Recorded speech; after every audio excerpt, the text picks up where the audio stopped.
ॐ नमः सिद्धेभ्यः। ॐ नमः सिद्धेभ्यः। ॐ नमः सिद्धेभ्यः।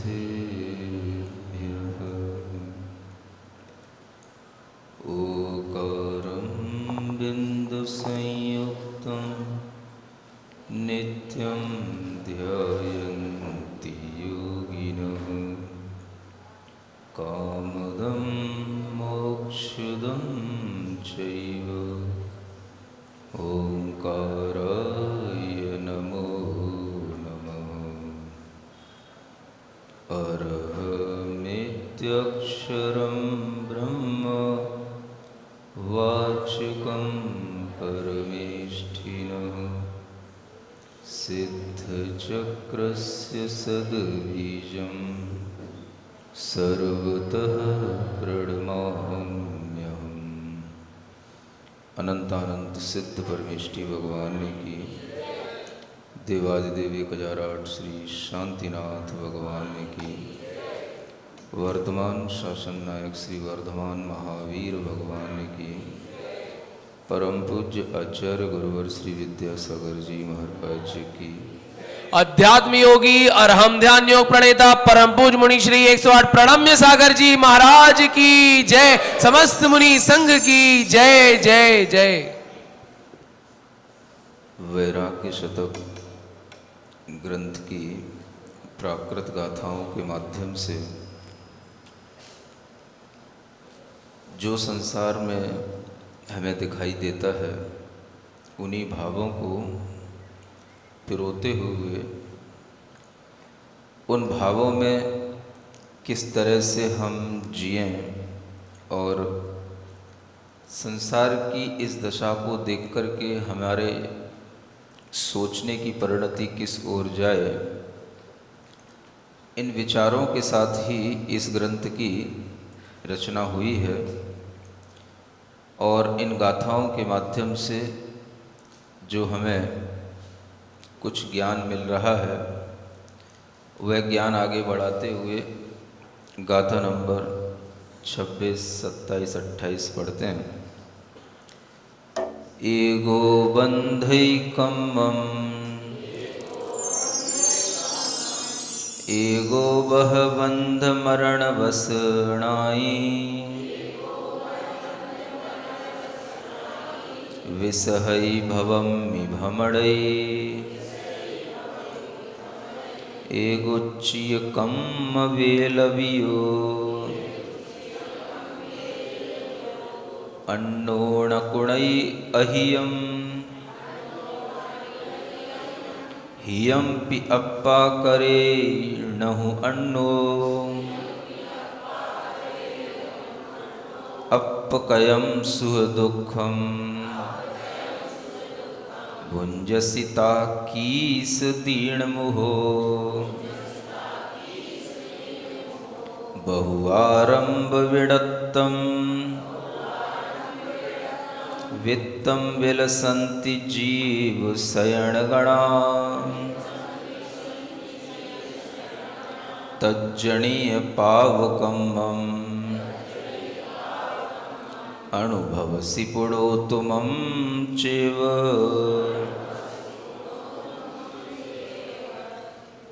यह भाव यहाँ पर गाथा नंबर 26 के माध्यम से आता है। एगो बंधई कम्मम, जीव अकेला ही कर्म का बंध करता है। एगो वह बंध मरण वसनाई, और जीव एका ही अकेला ही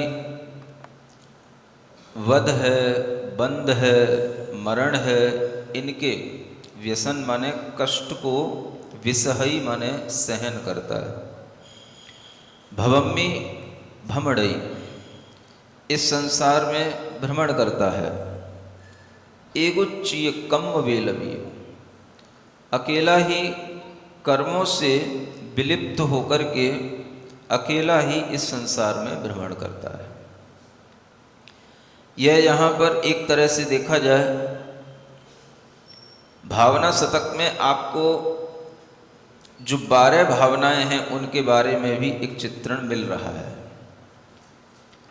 और इन 12 भावनाओं में एक भावना आती है एकत्व भावना। पहली होती है अनित्य भावना, दूसरी होती है अशरण भावना, तीसरी होती है संसार भावना। इन 3 भावनाओं का चित्रण पीछे हो चुका है। अनित्य के बारे में भी बताया गया, अशरण के बारे में भी बताया गया, संसार के बारे में भी कल बताया गया। ये अब आपके सामने एकत्व भावना आ रही है, और एकत्व भावना के माध्यम से भी हमें एक बोध मिलता है, तत्व का ज्ञान मिलता है। एकत्व भावना में हम देखेंगे, संसार भावना में भी हम देखेंगे, चीज़ें वही हैं जो घटित हो रही हैं, लेकिन हमें जब तक पता नहीं होता, हमारा ज्ञान जब तक उस दिशा में काम नहीं करता, तब तक हमें घटित होने वाली चीज़ों में किस तरह से सोचना, किस तरह से विचार करना, ये हमारे अंदर नहीं आ पाता। हर व्यक्ति जानता है इस संसार में जो कुछ भी वह सुख दुख भोगता है, सहन करता है, किसी भी तरह के कष्टों को वह अकेला ही करता है। लेकिन इसको जब हम एकत्व भावना के माध्यम से अपने मन में विचार में लाते हैं, तो हमारे अंदर एक बल उत्पन्न होता है, एक शक्ति आती है। ये विश्वास के साथ ही शक्ति आती है कि एक ही आत्मा ही अकेला ही वह कर्म का बंध करता है। कर्म का बंध करने वाला कौन है? तो हमारा स्वयं का आत्मा, हमारा स्वयं का जीव। इस संसार में आकर के वह अकेला ही कर्म बांधता है। कर्म बांधने के लिए किसी दो की आवश्यकता नहीं है कि भाई बहुत कठिन प्रक्रिया, थोड़ा सहारा दे देना। नहीं समझे? जैसे किसी पाटे को हटाने के लिए, बेंच को हटाने के लिए किसी को बुलाना पड़ता है, भाई एक तरफ तुम पकड़ लो, एक तरफ हम पकड़ लेते हैं। ऐसे कभी कर्म को बांधने के लिए किसी दूसरे की सहायता की आवश्यकता नहीं पड़ती। कर्म जीव अकेला ही बांधता है। यानी जीव का यह स्वयं का कार्य है कि वह कर्म का बंध करता है, और इस कार्य में कोई दूसरा भी सहयोगी बाहर से बने तो बने, लेकिन वह कर्म का बंध तो अकेला करने में समर्थ होता है। जैसा वह कर्म करता है उसी के अनुसार बध, बंधन, मरण आदि के दुख उसे प्राप्त होते हैं।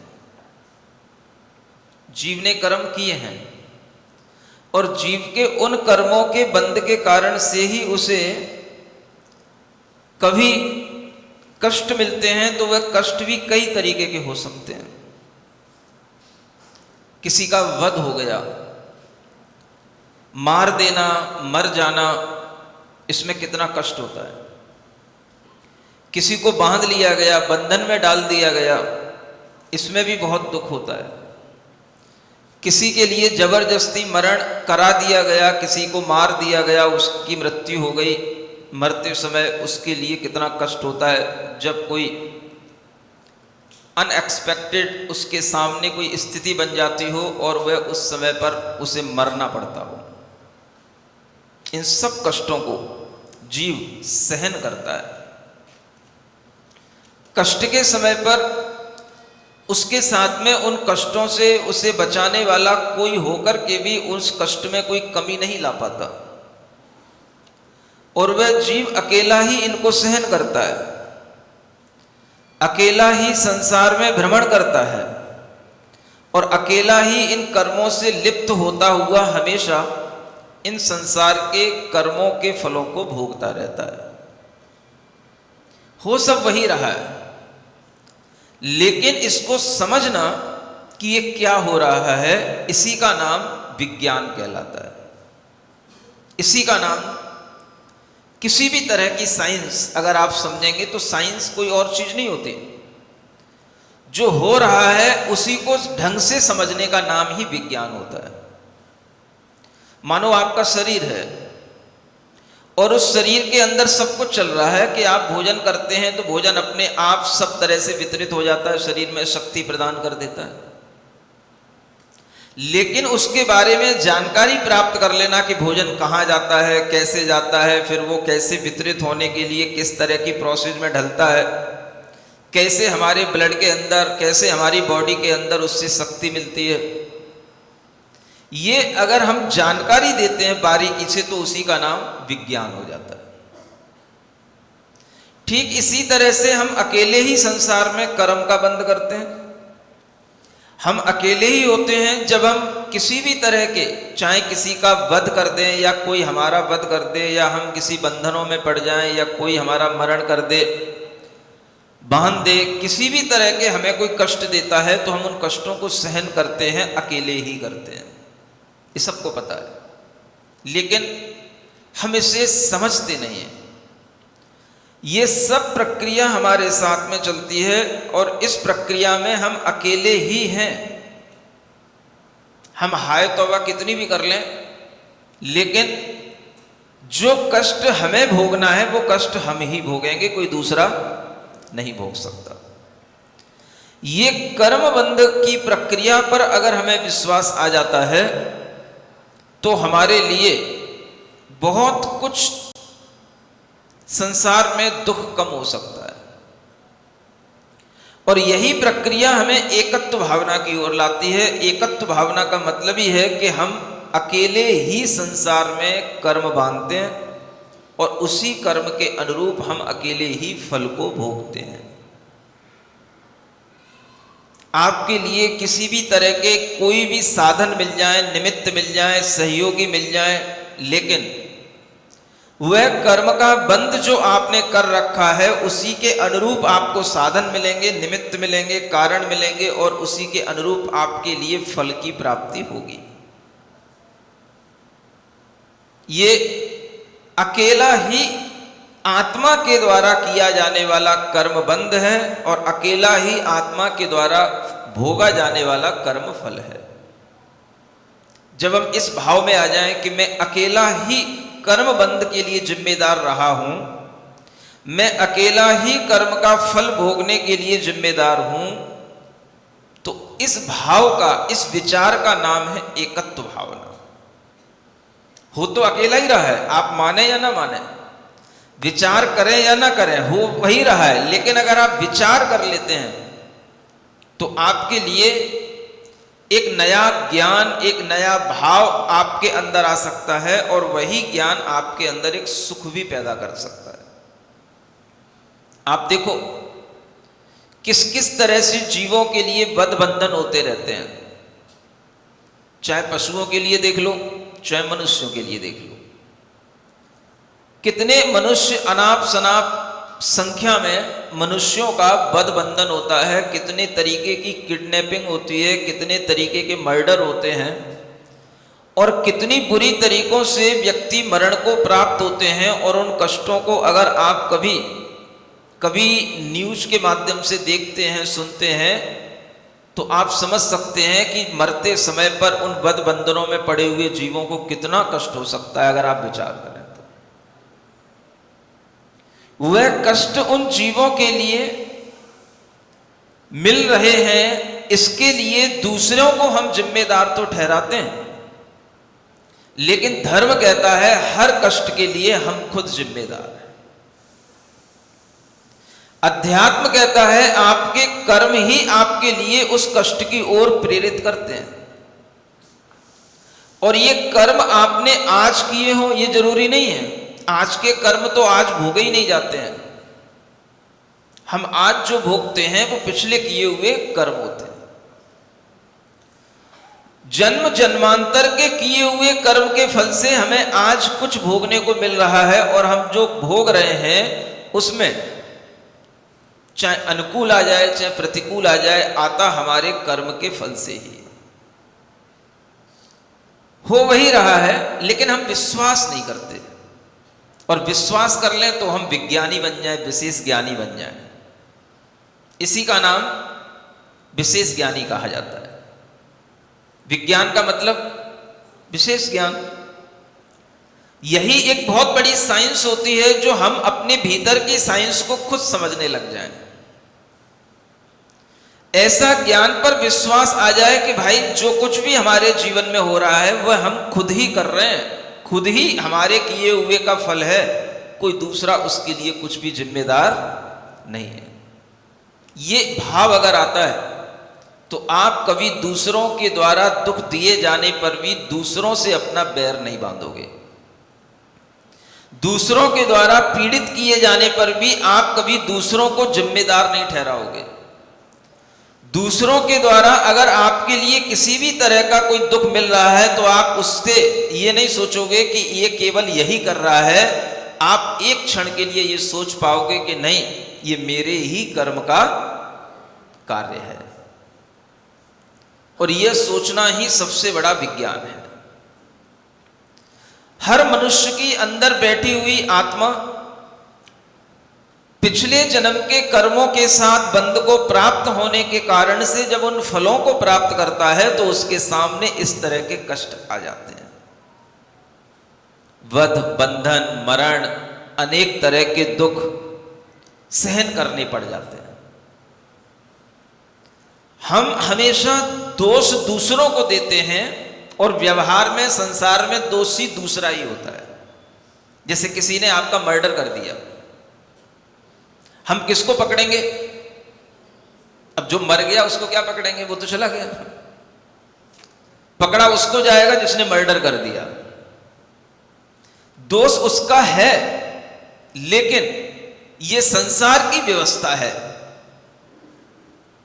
उसको पकड़ना, उसके लिए आंदोलन होना, उसके लिए तरह तरह की सजाएं प्राप्त कराने के लिए उद्वेलित होना, ये सब संसार की व्यवस्थाएं हैं और संसार इससे चलता रहता है।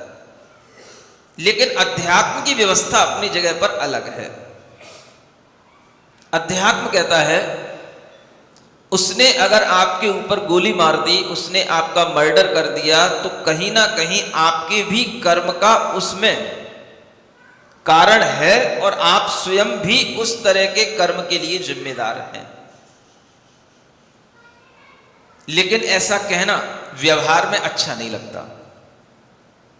कोई मर गया हो, अब मरा है कोई व्यक्ति तो उसके रिश्तेदार भी होंगे, घर के लोग भी होंगे, तो उस समय पर उन सबके साथ में एक सिंपैथी दिखाते हुए उन सबके लिए ये कहना कि ये गलत हुआ है, ये गलत हुआ है, उसने गलत किया है, ये व्यवहार है।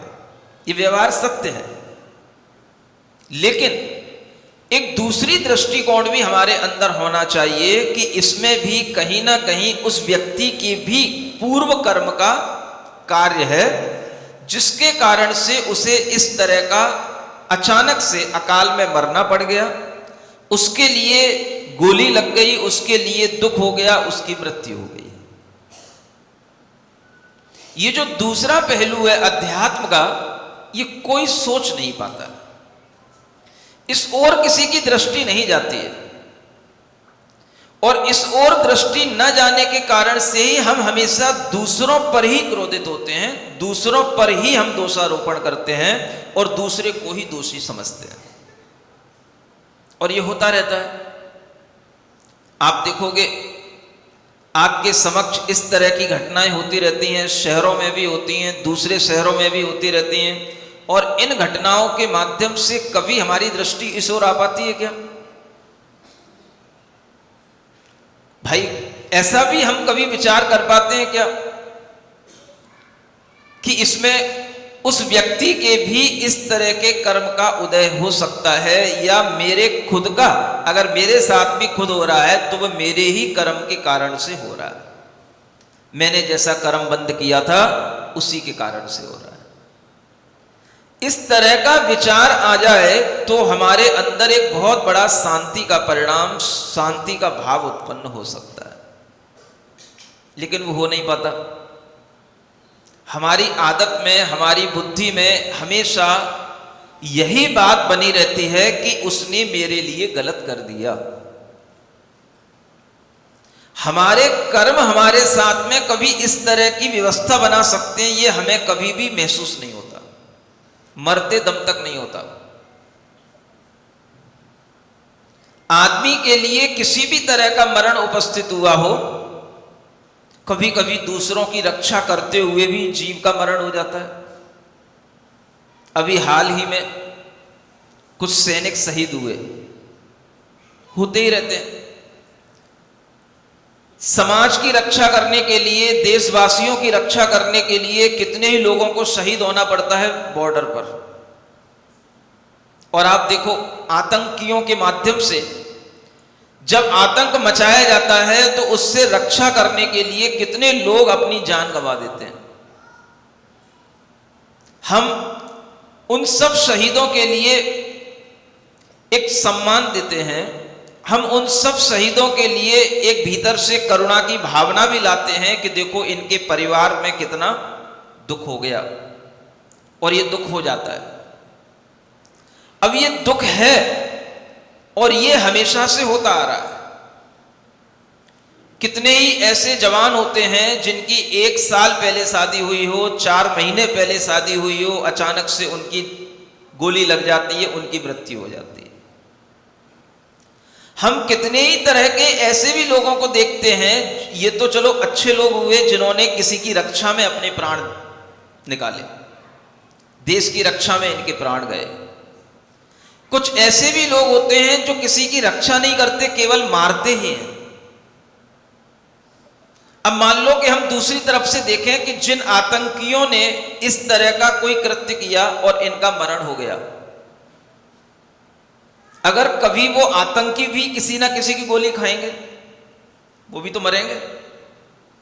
जब वो मरेंगे तो उनके भी कोई ना कोई परिवार तो होंगे भी, वहां पर भी कहीं ना कहीं दुख होगा उनके परिवारों में, लेकिन उस दुख से हमें कोई प्रयोजन नहीं होगा, क्योंकि हमने अपने आप को विभाजित किया है कि नहीं, ये हमारे देश की बात है, ये उनके आतंक की बात है। ये हमारे अंदर का एक व्यवहार है, और इस व्यवहार में हम जिस तरह की मानसिकता बना लेते हैं वो मानसिकता अपने लिए ठीक है, लेकिन जब आप इस व्यवहार से ऊपर उठेंगे तो आपको एक मानसिकता ये भी देखनी पड़ेगी कि जीव कहीं भी मरे, कैसे भी मरे, कोई भी मरे, जीव अगर मरता है तो वह अपने कर्म के कारण से ही मरता है। अब मान लो वही आतंकी है जिसने किसी को मार दिया, उसने भी पाप कर्म का बंध किया। अब वही आतंकी कभी मरण को प्राप्त होगा और वह पुनः फिर कभी कोई जन्म लेगा, मान लो मनुष्य का जन्म ले लिया, और वह फिर कभी मनुष्य के जन्म में आगे बढ़ा, थोड़ी सी बड़ा हुआ, उसको मान लो 18 साल का, 15 साल का हो गया, और फिर उसके लिए कोई ऐसा निमित्त लग गया कि उसी व्यक्ति ने जिसने उसको गोली मारी है, उसी व्यक्ति ने उसको गोली मार दी। अब इसमें कितनी देर लगेगी? 15-18 साल बीतेंगे और वो निकल जाएंगे, और वह व्यक्ति फिर उसको गोली मार देगा। तब हम फिर कहेंगे कि देखो उस 15 साल का व्यक्ति था, 18 साल का व्यक्ति था, उसने उसको गोली मार दी, अच्छा नहीं किया। अगर वही व्यक्ति अपने देश में उत्पन्न हो गया, अपने यहां पर उत्पन्न हो गया, अपने परिचय का हो गया, तो अपने को दुख होगा, और नहीं हुआ तो ऐसे तो कितने ही मरते रहते हैं, हम कभी किसी के बारे में सोच नहीं पाते हैं। जो व्यक्ति किसी ना किसी रूप में वध बंधन को प्राप्त होता है, मरण को प्राप्त होता है, वह भी कहीं ना कहीं पिछले अपने कर्मों के कारण से इस तरह की स्थिति को प्राप्त होता है। ये कहना ही अध्यात्म है, ये कहना ही धर्म है, और ये विचार करना ही शांति को लाने वाला है। अन्यथा दुख को दूर करने की और कोई दवाई है नहीं। लेकिन व्यवहार में हम, जो व्यक्ति दुखी होता है, हम उसके साथ दुखी होना शुरू कर देते हैं। ये व्यवहार होता है। भाई अगर किसी के घर में कोई गमी हो गई है, कोई व्यक्ति मरण को प्राप्त हो गया है, तो उसके समक्ष पहुंच करके थोड़ा सा दुखी तुम भी हो जाओ, ताकि उसे लगे कि ये हमारे दुख में ये भी दुखी है। ये व्यवहार है। लेकिन व्यवहार होते हुए भी एक सत्य, भीतरी सत्य जो होता है वो कुछ अलग होता है, और वह व्यक्ति समझ भी सकता है। जो व्यक्ति वहां पर गया है, उसकी गमी में गया है, वह व्यक्ति समझ सकता है, और जो स्वयं रो रहा है वो भी समझ सकता है। लेकिन उस समय वो सत्य उजागर नहीं किया जाएगा, क्योंकि ये अच्छी बात नहीं होगी कि अगर किसी व्यक्ति के लिए कोई गमी हो गई है और उस समय पर आप कहो भाई वो तो अपने कर्म के कारण से मरण को प्राप्त हो गया, तो अच्छा नहीं माना जाएगा। ये बात सही है ना? ठीक है, अच्छा नहीं माना जाएगा, लेकिन कहीं ना कहीं आपको एहसास तो होगा ही, और ये एहसास होना चाहिए कि नहीं? बताओ। अतिथि महोदय आज यहां बहुत सारे बैठे हैं, पटवारी संघ बैठा है। ये वही पटवारी है जो जमीन के लेन देन के काम करते हैं? अब आप देखो, इनसे भी पूछ लो, कितने ही लोगों की जमीनें ये जहां निशान लगा दें वहीं पर राइट हो जाती है।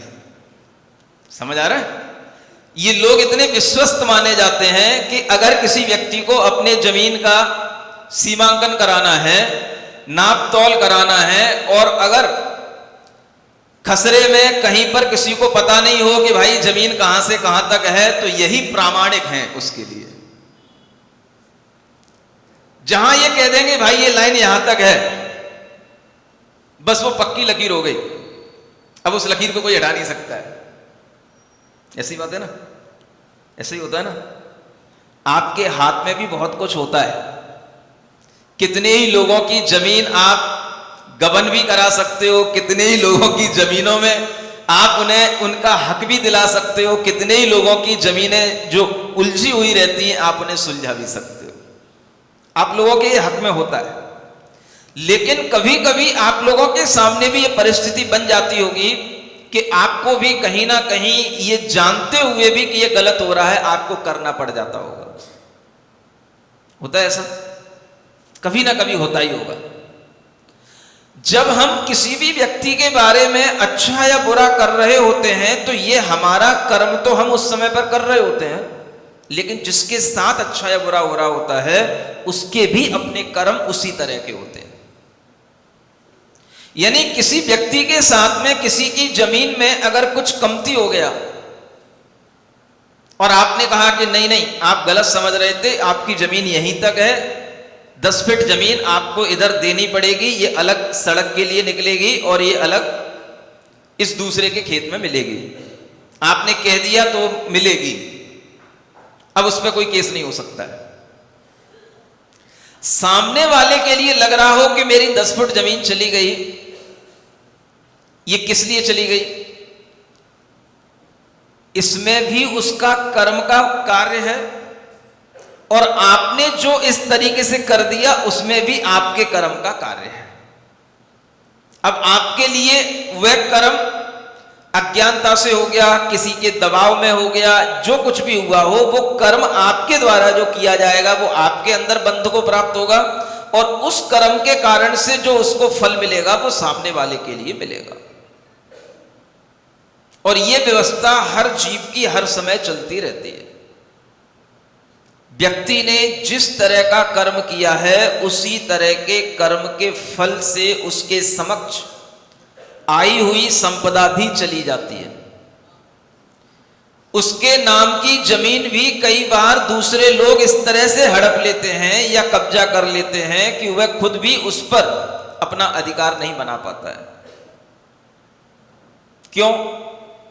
अगर आज आपके बस में कुछ नहीं है तो इसका एक ही कारण है कि आपने भी कभी किसी के साथ ऐसा ही किया था, उसी कर्म के कारण से आज आपके साथ भी ऐसा हो रहा है। हम किसी के दुख में दुखी हो जाएं थोड़ी देर के लिए, ये व्यवहारिकता बन जाए कोई बात नहीं, लेकिन उसी के साथ हमारे भीतर ये ज्ञान भी आ जाए, ये अध्यात्म की दृष्टि भी आ जाए, भाई अपने अपने कर्म का फल भोगे संसार। क्या सुना? एक लाइन आज याद करनी पड़ेगी, कल की लाइन तो कल ही काम आई होगी, दोबारा तो याद करोगे नहीं अब जिंदगी में, है? नहीं तो ऐसी बहुत सारी लाइनें इकट्ठी हो जाएंगी 5 महीने में, और कापी आपके पास है नहीं है, दिमाग आपका खाली रहता ही है, तो उसमें कुछ जाना है ही नहीं है। इसलिए हम कल की बात क्यों याद दिलाएं? हर दिन नई बात आपके लिए चाहिए, जैसे हर रोज नई चाय चाहिए। अपने अपने कर्म का फल भोगे संसार। इस संसार में हर कोई अपने अपने कर्म के कारण से ही इस तरह की बाधाओं को प्राप्त होते हैं, जन्म मरण को प्राप्त होते हैं, और अपने अपने ही कारण से उन्हें वो सब चीजें मिलती हैं जो हमें यहां देखने को आ रही हैं। देखो दूसरी गाथा 27 नंबर में लिखा है, अन्नोण कुणई अहियम, अन्य कोई आपका अहियम माने अहित नहीं कर सकता है। हियम भी अप्पा करे नहु अन्नो, और आत्मा का हित भी, आपका हित भी आप स्वयं ही करते हैं, अन्य नहीं करता है। समझ रहे हैं ना? हित और अहित तो समझते हैं।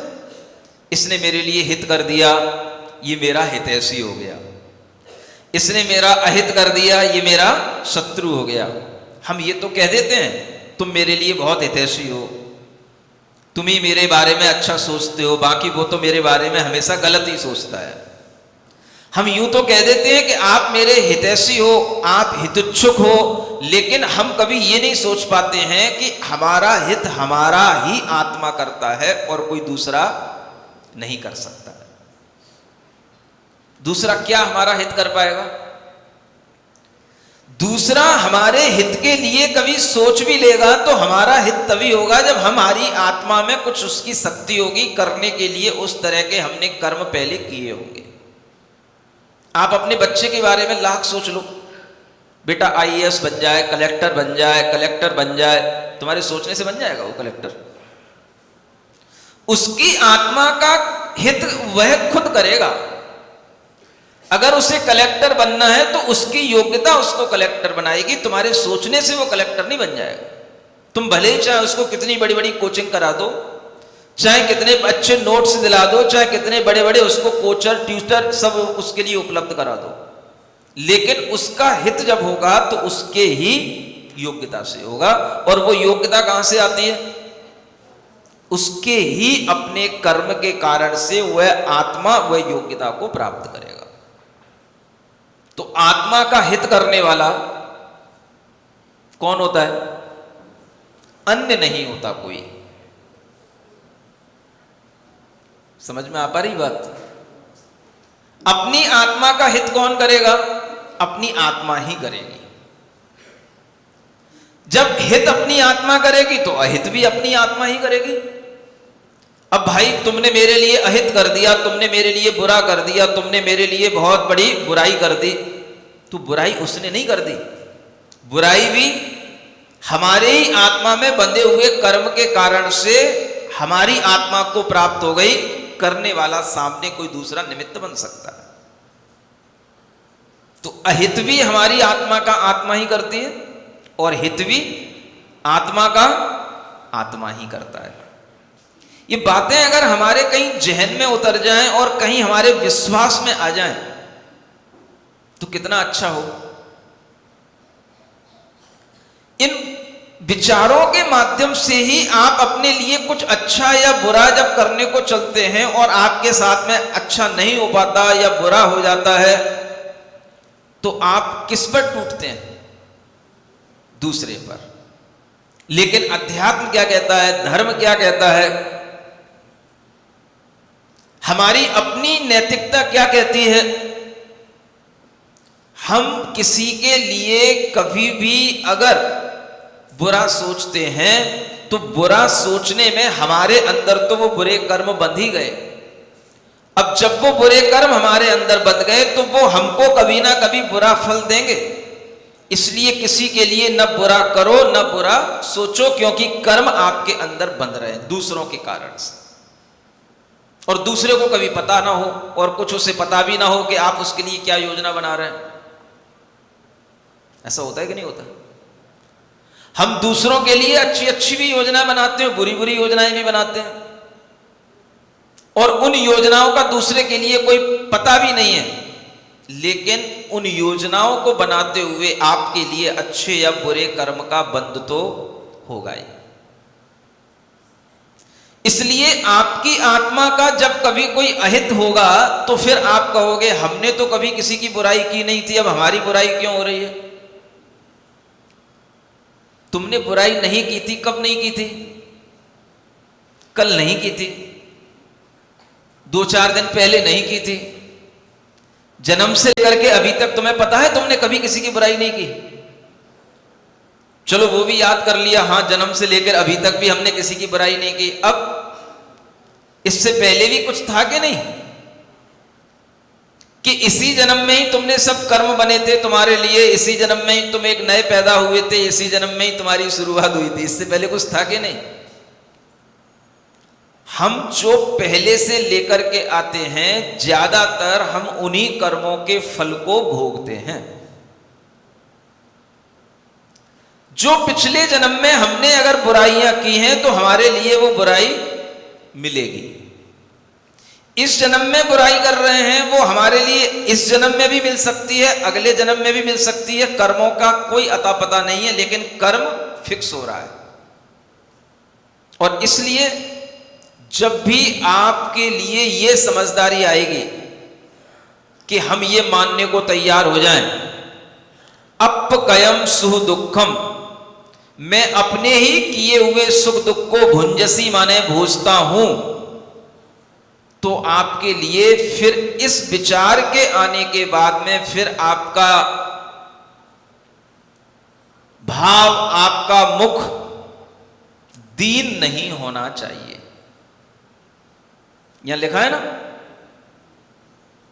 तो किस दीन मुख हो, तो फिर तुम दीन मुख वाले किस लिए हो रहे हो? जब किसी के लिए कोई दुख मिल रहा है या किसी के लिए कोई बुराई करने वाला मिल रहा है, अगर उसके लिए उसके मुख पर मिलानता आ रही है, या सुनकर के देखो लोग हमारी बुराई करते हैं, लोग हमारी निंदा करते हैं, हम बहुत अच्छा करते हैं सबके लिए, लेकिन फिर भी लोग हमें घर में कोई भी अच्छा नहीं कहता है, तो आपके अंदर ये विचार आना चाहिए कि हम उस समय पर अपने आप को दीनहीन मिलान मुख वाला करके अपने अंदर निराशा उत्पन्न न करें। क्या करें? ये मेरे ही कर्म के फल से प्राप्त होने वाला सुख दुख है, जब मेरा ही है तो मैं भोग रहा हूं, दूसरे के बारे में हमें सोचना नहीं है। सुन रहे हो कि नहीं? ये सबकी बातें हैं कि केवल एक व्यक्ति की बातें हैं? सबकी बातें हैं ना, दुनिया के हर इंसान की बातें हैं। सबके साथ अच्छा करने वाले भी लोग मिल जाते हैं, बुरा करने वाले भी लोग मिल जाते हैं, और कभी कभी अच्छा करने वाले भी लोग बुरा कर जाते हैं। जो लोग कभी अच्छा कर रहे होते हैं वो भी कभी कभी बुरा कर जाते हैं, और कभी कभी बुरा करने वाले लोग भी अच्छे बन करके सामने आ जाते हैं। क्या करोगे? अगर आपका फोकस अपनी आत्मा पर होगा, मेरा किया हुआ कर्म ही मुझे सुख और दुख दे रहा है, वो कुछ नहीं कर रहा है, मेरा अहित करने वाला कौन? तो मैंने इस तरह के पहले कर्म किए, मेरी बुद्धि ऐसी बन गई कि मैंने उनसे अपने संबंध बना लिए, इसलिए मेरी आत्मा का अहित मेरा ही कर्म कर रहा है। अगर आपके लिए कोई अच्छा हो रहा है तो भी मेरी आत्मा का हित कौन कर रहा है? मेरी आत्मा ही कर रही है। ये हित और अहित कोई दूसरा नहीं करता। ये विचार अगर हर बच्चे के अंदर आ जाए, हर बड़े के अंदर आ जाए, तो एक दृष्टि पैदा हो जाए, हम दूसरे के लिए कितना कर सकते हैं, क्या कर सकते हैं। अपना अहित हमारा ही आत्मा सोच लेता है, और जो पहले किए हुए कर्म हैं उसी के कारण से वह आत्मा अहित की दशा को प्राप्त हुआ है, तो आप अपने आप में संतुष्ट भी रह सकते हैं, यह विचार करके कि यह मेरा ही किया हुआ कर्म का कार्य है, कोई दूसरा इसमें नहीं लगता है। लेकिन यह विश्वास आता नहीं है। ये इस विश्वास को आने में बहुत समय लगता है। राजा श्रेणिक जब मुनि महाराज के समक्ष बैठा बैठा अपने पूर्व भव सुन रहा था, तो अपने पूर्व भव में सुनते सुनते उसने ये भी सुन लिया कि मैं पूर्व भव में राजा था, मेरा एक मित्र था, और जब मैं खुद राजा बन गया तो क्या हुआ, मेरा मित्र दीक्षा ले लिया, संन्यास धारण कर लिया। अब देखिए इसमें कौन किसके लिए कारण बन रहा है। इधर वो संन्यास भी धारण कर लिया और इसके लिए कारण कौन बन गया, तो उस सुषेण मित्र के लिए राजा सुमित्र कारण बन गया, क्योंकि उसे ये भय हो गया कि अब ये और ज्यादा हमारे लिए आताताई हो जाएगा। तो उसके चंगुल से बचने के लिए वो वहां से निकल गया। अब उसके अंदर एक धारणा तो बनी हुई है कि ये हमारे लिए अच्छा नहीं है। देखना धारणाएं कैसे काम करती हैं। ये हमारे लिए अच्छा नहीं है, ये धारणा तो अब उसने मुनि तो बन गया, साधु तो बन गया, लेकिन ये धारणा ये जो भीतर पड़ी है ये कहां निकली और कैसे निकलेगी। जो हम दूसरों के लिए सोचते हैं, हम समझते हैं कि हम बिल्कुल सही सोच रहे हैं, लेकिन दूसरा आपके लिए जब सोचने बैठता है तो आप वैसा नहीं सोच पाते हैं जैसा दूसरा आपके लिए सोच रहा होता है, लेकिन आप उसके बारे में वैसा ही सोचेंगे जैसा अपन ने पहले सोच रखा है। इसलिए कहा जाता है दूसरों के बारे में कभी अपनी कोई सोच बनाना ही नहीं चाहिए। अरे पहले अपने बारे में तो अपनी सोच बना लो। दूसरा क्या गलत होगा, क्या अच्छा होगा, उससे पहले ये सोचो कि हमारे साथ क्या गलत हो रहा है, क्या अच्छा हो रहा है, उसके जिम्मेदार हम हैं। ये नहीं सोच पाते हैं और हम दूसरे के लिए सोचने लग जाते हैं, और सोचते सोचते सब कुछ हो जाता है। अब वो जो सुषेण था साधु बन गए, तपस्या करने लगे। इधर राजा सुमित्र को जब पता पड़ा कि मेरे मित्र का क्या हाल हुआ, तो उसे पता पड़ा कि वो साधु बन गया, तो उसे बड़ी प्रसन्नता हुई कि वो साधु बन गया। तो वह उनके पास में गया और उनके पास पहुंच करके उनका अभिवादन किया और कहने लगा, मित्र आपने क्या काम कर लिया, इतना बड़ा काम, हमारे साथ खेलते रहे और कभी बताया नहीं। अब वो उस समय पर क्या बोले कि ये काम का कारण कौन है किसकी वजह से कर लिया। कोई बात नहीं, अब जो हो गया वो तो अच्छा हो गया, तो आपने अब इतना बड़ा काम कैसे कर लिया और इतनी बड़ी तपस्या करने का मन क्यों बना लिया। अरे भाई अब इसके बिना और कोई संसार में सुख का रास्ता है नहीं है, इसलिए मुझे लगा कि मैं अपनी आत्मा को सुख देने के लिए, अपनी आत्मा का कल्याण करने के लिए इससे अच्छा कोई हमारे लिए विचार नहीं लगा, तो मैंने यही कार्य करना स्वीकार कर लिया। तो राजा प्रसन्न हुआ, भाई आपने बड़ी हिम्मत का काम किया, बहुत अच्छा काम किया। मैं चाहूंगा, मेरी भावना है कि एक दिन आप हमारे राजमहल में आए और आपका भोजन वहीं पर हो। मित्र का और क्या काम होता है। तो उस मित्र ने, राजा मित्र ने अपने मित्र को इनवाइट किया कि अब एक दिन ऐसा हो जाए कि आपका भोजन हमारे राजमहल में हो जाए, बड़ी प्रसन्नता होगी, हमें अच्छा लगेगा। अब जो आप अपनी आत्मा के कल्याण के लिए कर रहे हैं वो तो अच्छा है ही है, हम उसमें कोई व्यवधान नहीं बनना चाहते, लेकिन हमारी एक भावना है। तो वह जो सुषेण मुनिराज थे, अब वो कहते हैं, राजन ये काम अब तुम्हारे कहने से तो होने का नहीं समझ आया। कहने का मतलब तुम कहोगे तो हम तुम्हारे घर कभी नहीं पहुंचेंगे, क्योंकि मुनि महाराज निमंत्रण को स्वीकार करते नहीं है, चलते अपनी इच्छा से हैं। यह बात अलग है कि हम चलते चलते तुम्हारे घर तक पहुंच जाए और हार हो जाए तो बात अलग है, लेकिन तुम कहोगे तो नहीं होगा। समझ में आ रहा है कि नहीं। कई लोग कहकर के भी गलती कर जाते हैं और कहे बिना उनका मन मानता नहीं है। जब आप कह देते हो तो समझना कि आपके लिए वो टाइम और बढ़ गया, क्योंकि वो कदम अगर रुकने भी होंगे तो अब नहीं रुकेंगे। अब वो राजा सुमित्र के लिए इतना भाव तो आ गया कहने में, और वो कह करके चला गया। उसके मन में एक भावना प्रबल आ गई कि इनका आहार तो हमारे यहां ही होना चाहिए, और उसे पता है कि ये इस शहर के आसपास हैं तो इस शहर में आएंगे तो हमारे यहाँ आएंगे। अब वो राजा है तो उसने इस बात के लिए एक शहर में घोषणा करवा दी। देखो, जब भी कभी वह मुनि महाराज आहार लेने के लिए आए, उन्हें कोई भी आहार मत देना, कोई भी उनका पड़गान मत करना। अपने आप वो राजमहल के पास आएंगे तो उनका पड़गान हमारे यहां हो जाएगा, हम ही उनको आहार कराएंगे। अब प्रजा तो प्रजा है, राजा की बात को मानना प्रजा का कर्तव्य है। अब मुनि महाराज का आगमन हुआ 1 महीने के उपवास के बाद। सुन रहे हो? जो है सो, जो हो सो हमको। तुम्हें क्या होना है? कुछ नहीं होना है। जो 1 महीने का उपवास कर रहा है करे, जो आहार दे रहा है सो दे, जो होना है सो हो। समझ आ रहा है? अपन को तो क्या करना है? आप सुनाओ, हमें सुनना है। जो जानने में आए सो जानना है।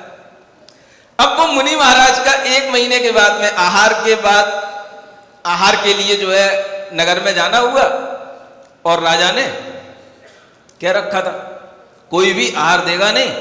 मुनि महाराज घूमते घूमते राजमहल के पास तक पहुंचे, और राजमहल के पास पहुंचे तो वहां पर राजा जो है अपने आवश्यक कार्य में कुछ व्यस्त था, उसे पता ही नहीं पड़ा। कोई शत्रु पक्ष की बात थी, कोई विशेष मंत्रणा चल रही थी, और उस समय पर राजा उस कार्य में व्यस्त रहा। मुनि महाराज घर के आंगन तक आए और लौट करके चले गए, और कोई शहर के अंदर मिला नहीं। अब उनने अपना नियम बना रखा था कि अगर पालना नहीं होगी तो मैं तो 1 महीने का उपवास फिर करूंगा। सुन रहे हो? तो वो 1 महीने के लिए फिर से उपवास कर लिए, तपस्या में फिर खड़े हो गए। 1 महीने बाद फिर आना हुआ शहर के लिए। तो शर्तें तो पुरानी थी, आहार होगा तो राजा के यहां ही होगा, और राजा के लिए जब वह आहार देने का समय आया, उस समय पर वह मुनि महाराज घूमते घूमते घूमते घूमते वो राजा के महल के पास तक पहुंचने को हुए, तभी कोई एक जंगली हाथी जो है दौड़ता हुआ आया और उसने उपद्रव मचा दिया पूरे के पूरे नगर के अंदर। और उसको पकड़ने के लिए, उसकी व्यवस्था बनाने के लिए राजा ने अपने मंत्रियों को नियुक्त कर दिया, और प्रजा की रक्षा करने के लिए उसने अपनी योजना बनाने शुरू कर दिया। और मुनि महाराज जो है अंतराय करके वहां से फिर आके लौट के आ गए। सुन रहे हो? कितनी बार हो गया? 2 बार हो गया। और फिर मुनि महाराज ने 1 महीने का उपवास कर लिया। समझ आ रहा है? अब फिर जो है 1 महीने के बाद में फिर निकले, और फिर 1 महीने के बाद उसी शहर में पहुंच के फिर देखा यहां कोई श्रावक आहार ही नहीं देता। चलते चलते फिर राजमहल के पास पहुंचे, और संयोग की बात, उसी समय पर एक नगर में बड़ी आग लग गई, और उस आग के कारण से पूरा शहर में जो है अफरी तफरी मच गई। राजा फिर उसमें व्यस्त हो गया, और मुनि महाराज फिर जो है लौट करके आ गए। सुन रहे हो? कौन कर रहा है? मुनि महाराज के आहार नहीं हो पा रहे, 3 बार हो गया, 3 महीने हो गए। तो एक दादी अम्मा मुनि महाराज को देख करके कहती हैं, ये राजा तो बड़ा दुष्ट है, न आहार देता है और न देने देता है। और ये बात सुनने में आ गई किसके? मुनि महाराज के। दादी अम्मा तो सुनाने के लिए बोली थी, सब कह जाती कान में। अर्घम निरुपामति स्वाहा करते करते ही वो सब स्वाहा कर जाती कान में। अब वो दादी अम्मा ने जब कान में बात डाल दी तो मुनि महाराज के लिए तो फिर क्या हो गया, ये ज्ञान नहीं आया उनके सामने जो यहां लिखा हुआ है। अपकयम सुदुःखम भुंजसी। हे जीव, तू अपने किए ही सुख दुख को भोगता है। ये बात उनके भी ज्ञान में नहीं आई, क्योंकि उन्हें ज्ञान देने के लिए ना उनको गुरु मिले, ना उन्हें शास्त्र मिले। वो सीधे गए, दीक्षा ले ली, और दीक्षा लेने के बाद में सीधे खड़े हो गए, तपस्या करने लग गए। ऐसा होता था पहले। जिसका जो उद्देश्य, जिसका जो प्रयोजन है, वो अपने लिए स्वतंत्र रहता था। भाई हम केवल आपसे दीक्षा लेने आए हैं, आप दीक्षा दे दो। उनने दीक्षा दे दी, हम जा रहे हैं, तपस्या करेंगे, हमारा मन है तपस्या करने का, हमें और कुछ नहीं करना है। ठीक है, जाओ तपस्या करो। चले गए, तो वो अपनी तपस्या करने लगे। अब ज्ञान उनके पास था नहीं कुछ, बस यही तपस्या का बल था। 1 महीने के बाद पारणा करने जाऊंगा, फिर 1 महीने बाद जाऊंगा, फिर 1 महीने, 3 महीने हो गए। और 3 महीने बाद दादी अम्मा ने कान में एक अमृत घोल दिया। नहीं समझ में आया? क्या कहेंगे इसको? अमृत कहें? क्या बोले? अब जैसे ही उन्होंने सुना कि ये राजा की करामात है, कि ये राजा देने नहीं देता, कि खुद भी नहीं देता, तो दिमाग में पूरी रील घूम गई। और रील तो घूम ही जाएगी।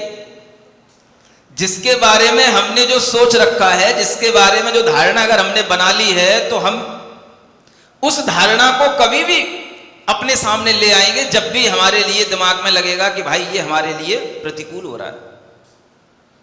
घूम गई दिमाग में रील, और जब रील घूमेगी दिमाग में तो क्या होगा आप सोचो। वो तो 1 महीने की बात है, 1 दिन का ही उपवास करके देख लेना आप, और दूसरे दिन कोई आपको समय पर भोजन न दे तो देख लेना आपकी क्या हालत होगी।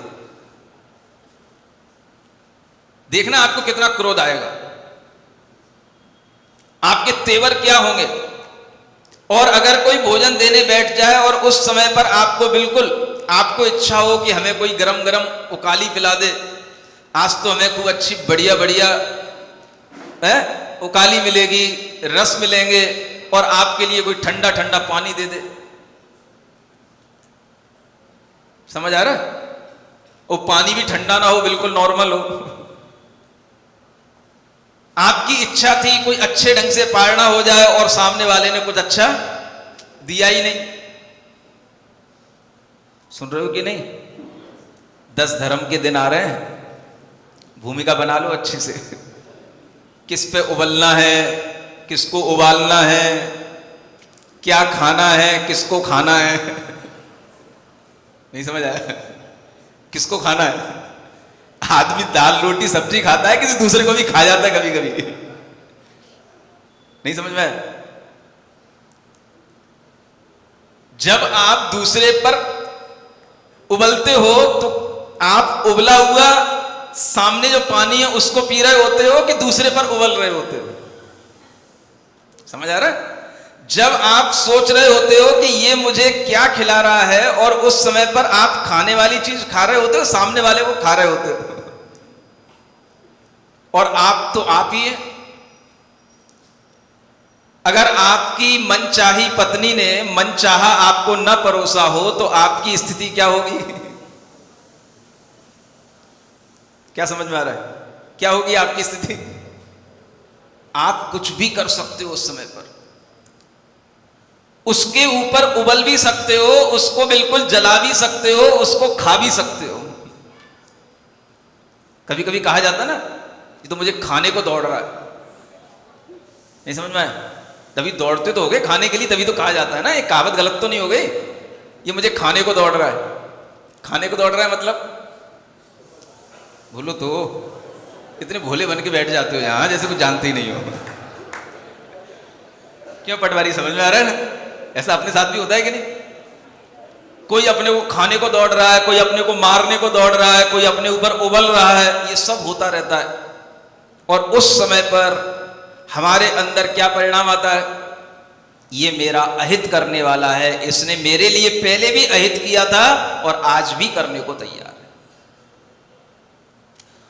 उन सुसेन मुनिराज के अंदर ये विचार आ गया, इस राजा के कारण से मुझे 3 महीने से आहार नहीं मिला। ये जैसे पहले मुझे परेशान करता था, पहले मेरे साथ दुर्व्यवहार करता था, आज भी ये वही कर रहा है। और जब आया था तो देखो कैसा मीठा मीठा बोल रहा था, मेरे राजमहल में आना, मैं अपने आप को धन्य मानूंगा, आपका आहार मेरे यहां हो जाएगा। और ये देखो दुष्ट कैसा कर रहा है। समझ पा रहे हो? ये एक सुसैन की कहानी नहीं है, इस सभी की कहानी है।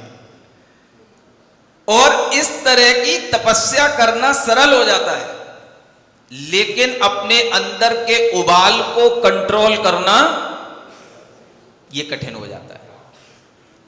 आप में ताकत है कि आप एक नहीं 1 महीने के उपवास कर सकते हो, लेकिन अगर आपकी पारणा के दिन आपके लिए अनुकूलता कोई न दे और आपको अपनी इच्छित वस्तु की आपके सामने सामग्री न मिले, तो आप कितने आग बबूला होंगे, कितना आपके अंदर क्रोध आएगा, इसका अंदाजा सिर्फ आप ही लगा पाओगे और कोई नहीं लगा पाएगा। और यही उनके साथ हुआ। उन्होंने दिमाग में घूम गई उनके कि ये मेरा मित्र अभी भी मुझसे दुश्मनी निकाल रहा है। और गुस्से में आकर के उन्होंने उस समय पर, जब आदमी गुस्से में आता कुछ होश नहीं रहता, एक लात मार दी पत्थर पर और गिर पड़ा, क्योंकि 3 महीने का उपासा तो था ही, सिर फूट गया और मरण को प्राप्त हो गया। और मरने के बाद में वो व्यंतर जाति में देव बन गया। सुन रहे हो? जो हो सो हो, जो है सो है, हमको क्या।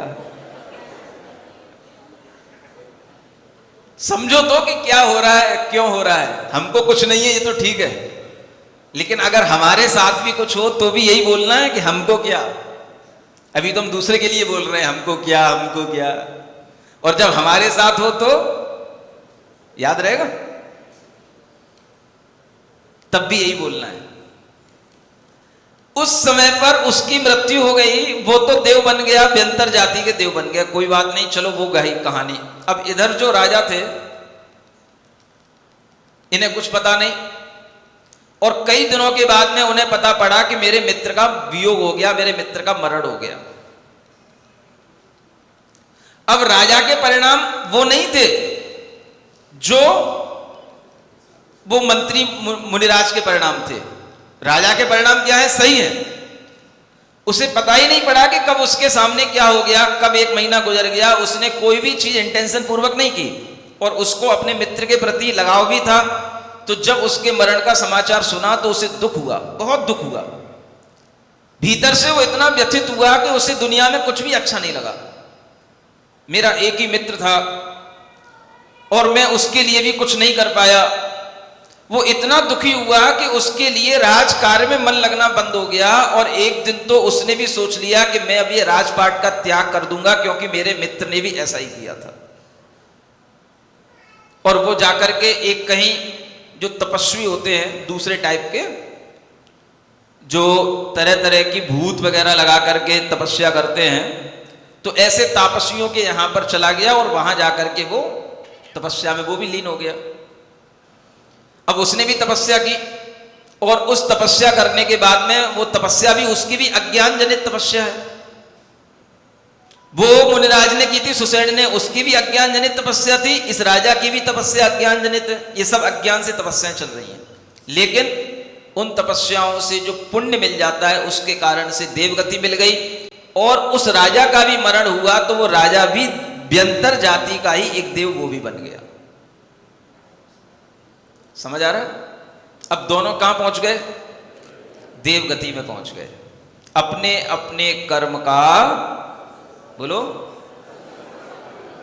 एक लाइन तो याद कर ही लो, अपने अपने कर्म का फल भोगे संसार।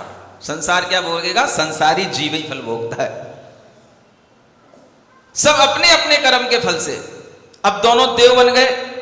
देव पर्याय अच्छी होती है, लेकिन ऐसी व्यंतर देव पर्याय जो ज्यादा पुण्य से नहीं मिलती, सम्यक ज्ञान के साथ नहीं मिलती, वो पर्याय उन्हें मिल गई। अब वो पर्याय में रहे उम्र पूरी कर ली, और उम्र पूरी करने के बाद में जो वह राजा का जीव था, उस व्यंतर देव बनने के बाद में वही राजा का जीव राजा श्रेणिक तू बना है, और तू यहां वही राजा बन करके बैठा है जो पहले का वो जीव था। ये राजा श्रेणिक का जीव था। कौन? जो पहले राजा सुमित्र का जीव था वही राजा श्रेणिक बन गया। और जब उसने मुनि महाराज से कहानी सुनी तो उसे सब कुछ याद भी आ गया। याद तब आता है जब हमारे परिणामों में विशुद्धि बढ़ रही हो, और उसकी विशुद्धि ऐसी बनी कि उसे सब कुछ याद आने लगा। और जब उसे याद आ गया तो उसे लगा कि महाराज ने मेरे पूर्व भव के बारे में बिल्कुल सही सही बता दिया। अब उसकी श्रद्धा तो मुनि महाराज के प्रति बनने लगी, और जब उसकी श्रद्धा बनने लगी तो उसे लगने लगा कि अब हमने जो अपने जीवन में कितने ही तरह के कार्य किए, और वो कार्य कैसे किए, बहुत धन अर्जित किया, बहुत बड़ा राजा बन गया। समझ आ रहा है? वो भी यहां लिखा हुआ है। बहुत प्रकार के आरंभ करके हमने जो वित्त अर्जित किया, सारे लोग उस वित्त का उपभोग करके बिल संति माने विलासता को प्राप्त हो रहे हैं। घर में सब लोग मजे ले रहे हैं, यूं कहना चाहिए। कमा कौन रहा है?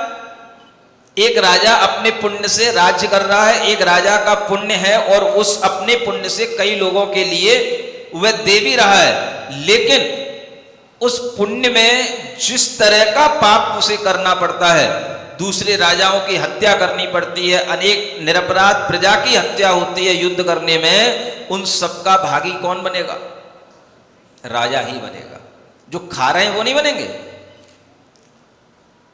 आप अगर किसी भी तरह का व्यापार कर रहे हो और उसमें जो हिंसा हो रही है, आप उसके जिम्मेदार होंगे, दूसरे खाने वाले नहीं होंगे। उन्हें क्या मतलब है भाई, तुम तो लाओ खिलाओ, तुम्हारा काम है कमाने का और हमारा काम है खाने का।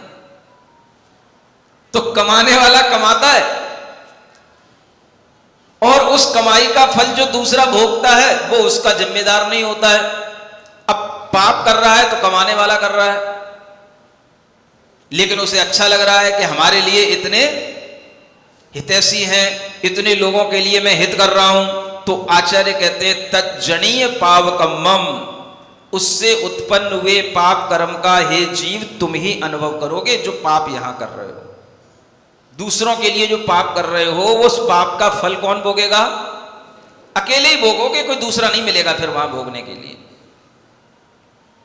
अब वह राजा अपने चारों ओर देखता है तो उसे दिखाई देता है कि हमारा इतना बड़ा राजपाट है, लेकिन आज हमारे लिए जो पश्चाताप हो रहा है, आज हमारे लिए जो धर्म की शरण मिल रही है, ये भी मुझे अकेले ही प्राप्त हो रही है और किसी को नहीं हो रही है। और राजा श्रेणिक का मुनि महाराज के ऊपर अब जो श्रद्धान बना, जो विश्वास बना, बस इसी श्रद्धान के कारण से उसके अंदर एक सम्यक दर्शन की उत्पत्ति का भाव उसकी आत्मा में आ गया। यानी वह अब भीतर से धर्मात्मा अब बनने को तत्पर हुआ जब उसने मुनि महाराज की बात पर विश्वास कर लिया। अब उसके अंदर विश्वास हो गया।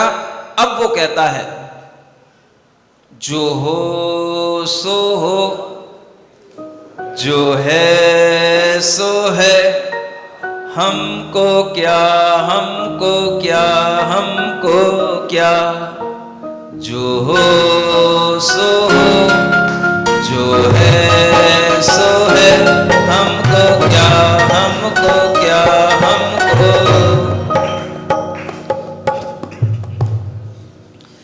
जन्म सुनिश्चित, मरण सुनिश्चित, जन्म सुनिश्चित, मरण सुनिश्चित।